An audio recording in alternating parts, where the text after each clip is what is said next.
আসসালামু আলাইকুম প্রিয় শিক্ষার্থীবৃন্দু। তো তোমরা যারা একাদশ শ্রেণী ভর্তি হয়েছিলে, তো তোমাদের কিন্তু কোটা আন্দোলনের কারণে কিন্তু ভর্তি বাতিল হয়ে গিয়েছিল। তো এরপর কিন্তু তোমাদের চতুর্থ ধাপে আবেদন করা হয়েছিল। তো সেই আবেদনটি কিন্তু 11 আগস্ট থেকে 14 আগস্ট পর্যন্ত কিন্তু সময় দেওয়া হয়েছিল এবং 20 আগস্ট কিন্তু তোমাদের ভর্তি কার্যক্রম শেষ হওয়ার কথা ছিল। তো সেই বিষয় নিয়ে কিন্তু আজকে একটি নোটিশ প্রকাশ করা হয়েছে। তো সেখানে কিন্তু আরও কয়েকদিন তোমাদের যে ভর্তি কার্যক্রম সেটি বাড়িয়ে 28 আগস্ট পর্যন্ত করা হয়েছে। তো কেন করা হয়েছে তো সেই বিষয়ে বিস্তারিত আলোচনা করব। তো আজকে দ্য ডেইলি ক্যাম্পাসে একটি নোটিশ প্রকাশ করা হয়েছে।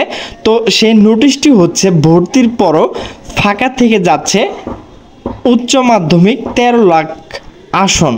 তো এখানে তোমরা বুঝতেই পারছো, তো এখানে কিন্তু অনেকগুলো আসন রয়েছে। তো সেই জন্য মূলত কিন্তু তোমাদের যে ভর্তি সেটি কিন্তু বাড়িয়ে দেওয়া হয়েছে। তো তোমরা কিন্তু এখানে ভর্তি হতে পারবে। তো সেই আপডেটটি কবে প্রকাশ করা হয়েছে তো দেখো, এখানে কিন্তু 26 আগস্ট 2024 আজ কিন্তু 12টা 48 মিনিটে কিন্তু এই নোটিশটি প্রকাশ করা হয়েছে। তো চলো এখন বিস্তারিত দেখে নেই।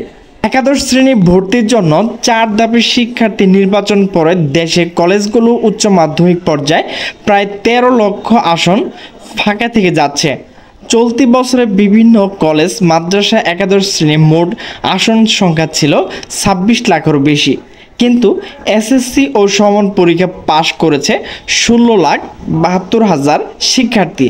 তো তাদের মধ্যে 13 লাখ শিক্ষার্থী উচ্চ মাধ্যমিক পর্যায়ে বিভিন্ন কলেজ মাদ্রাসা ভর্তির জন্য নির্বাচিত হয়েছে। ফলে উচ্চ মাধ্যমিক ও আলিম পর্যায়ে প্রতিষ্ঠানগুলো ফাঁকা থাকছে 13 লাখ আসন। গত এক দশকে দেশে বেশ কিছু কলেজ পাঠদানের অনুমতি ও স্বীকৃতি পেয়েছে। এমপিওভুক্ত হয়েছে বেশ কিছু কলেজ, কিন্তু মাধ্যমিক পর্যায়ে প্রতিষ্ঠানগুলো প্রয়োজনের তুলনায় অতিরিক্ত আসন অনুমোদন পাওয়ায় এমন পরিস্থিতির সৃষ্টি হয়েছে। তো শিক্ষা বোর্ড সংশ্লিষ্ট বলেছেন, এগুলোর মধ্যে বেশ কিছু প্রতিষ্ঠান রাজনৈতিক বিবেচনা এমপিওভুক্ত পাঠদানের অনুমতি স্বীকৃত পেয়েছে। ফলে এসএসসি উত্তীর্ণ পরীক্ষার্থীর সংখ্যা একাদশ শ্রেণীর মোট আসন সংখ্যা পার্থক্য এতটা বেশি।